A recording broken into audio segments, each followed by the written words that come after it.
Is it worth filing for bankruptcy if you don't receive a discharge?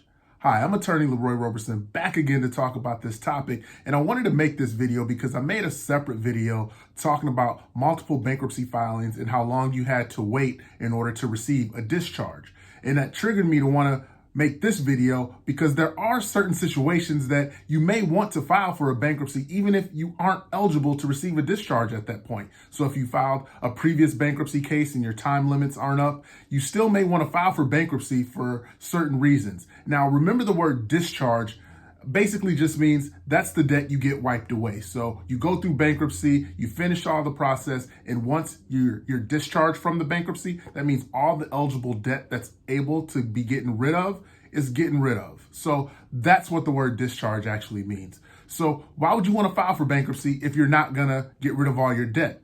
Well, there's a couple different reasons, but they all stem around trying to buy time for debts that aren't dischargeable through bankruptcy, because there are certain debts that you cannot discharge through bankruptcy. For example, if you owe on income taxes, that debt's not discharged. So if you have a debt like a tax lien where they're putting a wage garnishment on your bank accounts, you may want to get rid of that garnishment. Well, one way to do it is to file for bankruptcy, because an automatic stay goes into place where that wage garnishment automatically stops and you can get put into a Chapter 13 plan to pay on that garnishment. And the payments are usually broken up between 3 and 5 years. So your payments are generally going to be lower than they would just trying to negotiate. And so even though you're not going to be discharging any debt, it's going to buy you time, get rid of that wage garnishment. The same thing goes for if you have arrears on your mortgage. So let's say you file for a Chapter 7 and you get rid of a lot of debt, credit card bills,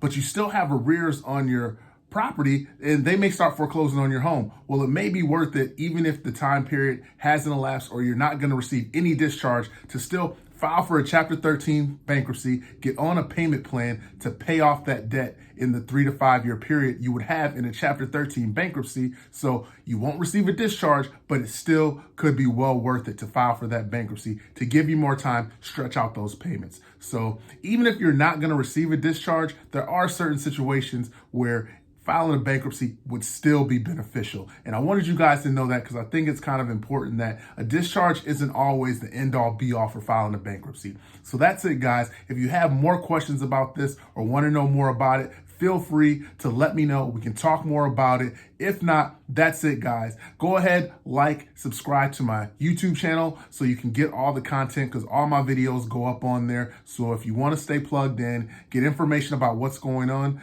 make sure you like and subscribe to that. And if not, I will see you guys on the next video. Have a great day.